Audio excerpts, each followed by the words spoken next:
Welcome to an excerpt from Jihad and the West, Black Flag over Babylon by Mark Selinsky, with a foreword by Sebastian Gorka. It was published by Indiana University Press in Bloomington and Indianapolis. This reading is presented by Kensington Security Consulting, which brings education to national security. It continues with caliphate attacks in Belgium. Belgium? A recent cover of a British satirical magazine proclaimed Cameron to bomb ISIS heartland with a fighter pilot saying, "Belgium, here we come." Private Eye magazine 2016. A ghost town, a mummy of a town. It smells of death, the Middle Ages, and tombs. Charles Baudelaire's description of Brussels circa 1860. Small Belgium, located in the heart of Western Europe and home to the headquarters of the North Atlantic Treaty Organization, NATO, and the European Union, has more Islamic State, IS, foreign fighters per capita than any other Western country. It is home to many symbols of Western military, cultural, political, and social power. It also has more Muslims per capita than any other country in Europe. Half of the country's Muslims live in Brussels. Islam mobilizes more people in Brussels than the Roman Catholic Church.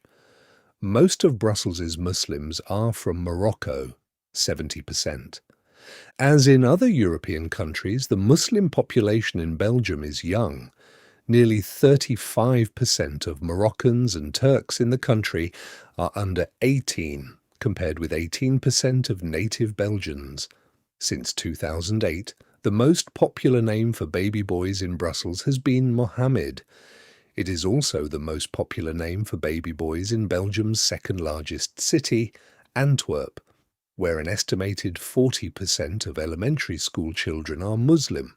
If there is any Western country that exemplifies the Great Replacement, the transition from a secular to a Muslim Europe, it is Belgium. By early 2016, Belgium's intelligence services had identified 451 jihadists. They were largely not poor.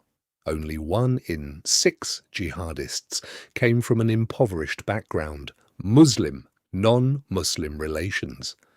Belgium was never an imperial power except for its holdings in the Congo, nor was it associated with militarism. Nonetheless, Brussels was targeted because, in the words of the state, Crusader Belgium has not ceased to wage war on Islam. Most Belgians were unaware of this image, and many Europeans asked how a country known for its beer, chocolate, and bureaucracy could become a European hotbed of radicalization and extremism. In many ways, Muslims and non-Muslims live very separate lives in the country. To tourists, the Molenbeek area of Brussels feels like a South Asian or modern North African city. It spans 6 square kilometers and, with a population of nearly 100,000, is nearly twice as dense as the average Brussels neighborhood. The Bataclan murders in Paris were planned there, and approximately 100 men and women from Molenbeek left to fight in the Middle East. Belgium has been a hotbed of radical Islam for more than a decade, breeding organizations like Sharia for Belgium, which want, as their name proclaims, to have Sharia introduced in Belgium. They are loud, intimidating, and belligerent. When the Bataclan murders occurred, one leader of the group said, "We couldn't hold our joy." That November 2015 attack in neighbouring France panicked Belgium as well. The metro was closed down. Prime Minister Charles Michel said authorities feared a Paris-style attack with explosives and weapons at several locations, despite the hundreds of soldiers patrolling the city, home to the EU and NATO. But Belgians are concerned about the many attacks that receive little or no media attention. For example, youths threw a petrol bomb under a Christmas tree, setting it aflame. As they ran away, the teens could be heard yelling, "Allahu Akbar." Today, "They will set fire to a Christmas tree. Tomorrow they will behead a Christian," wrote one man. The Caliphate. The Caliphate used Brussels as its centre of planning and operations for two mass murders, the Paris killing of November 2015 and the Brussels attack of March 2016. In the Brussels attack, one of the three chief perpetrators, known as the Man in the Hat, was born in Syria and came to Europe as a refugee in 2015. The Islamic State bragged that it was sending cadres disguised as refugees to Europe to conduct operations. Belgian security officials are worried that the state is planning a primitive biological attack. Security officials found rotting animal testicles in a terror suspect's backpack. Such material can be used to poison food supplies or to create a deadly concoction aimed at spreading fatal diseases. The Brussels prosecutor issued a statement saying the rucksack contents could at no time have been used to make a biological weapon. Profile 37. Brussels is on fire. I will tell you, I've been talking about this a long time, and look at Brussels. Brussels was a beautiful city, a beautiful place with zero crime. And now it's a disaster city. It's a total disaster, and we have to be very careful in the United States. Donald Trump, in reference to the Brussels attack of 2016. It was an apocalyptic scene with blood and dismembered body parts scattered. Witnesses heard some men yelling in Arabic before the nail-filled bombs rocked the Brussels airport and the subway system, killing dozens. Witnesses described the ceiling caving in and blood everywhere after two explosions in the departure hall at Brussels airport. The Islamic State struck with suicide bombers and the entire country went into lockdown.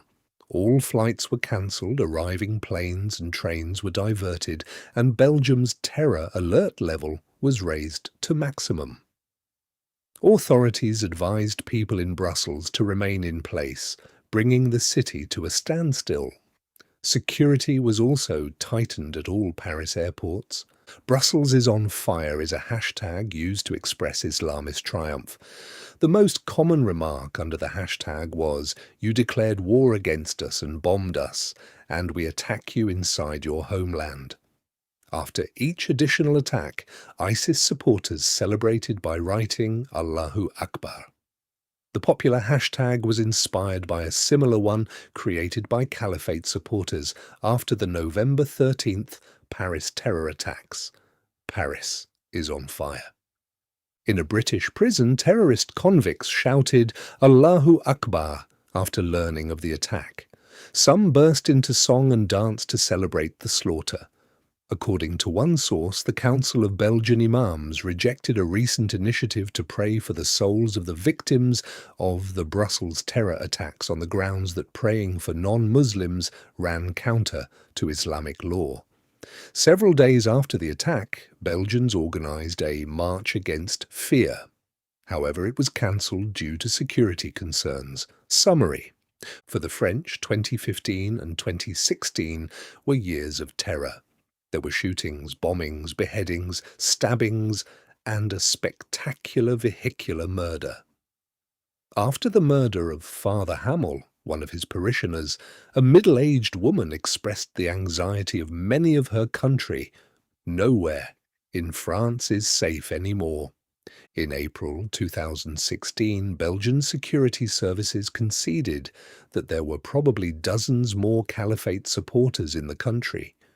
European intellectuals asked themselves and their audiences what the small Central European country had done to deserve the attacks and the hatred of their Muslim countrymen. When the killings came, Belgium went into shock, but some Muslim leaders refused to offer a prayer for the dead because it was counter to Islamic law. Others celebrated the slaughter. According to Belgian Interior Minister Jan Jambon, a significant section of the Muslim community danced when attacks took place. Belgians, who were fighting for the caliphate in the Middle East tweeted their joy to former neighbors. From Syria, one said, "We will drink your blood to the last drop." This concludes a reading from Jihad and the West, Black Flag over Babylon by Mark Silinsky, with a foreword by Sebastian Gorka. If you enjoyed this, please consider subscribing and pressing the like button. Jihad and the West is available for purchase online and in select bookstores worldwide. Nothing in this reading or any other reading in Jihad and the West represents the official position of any person or agency of the United States government. On behalf of Kensington Security Consulting, thank you for listening.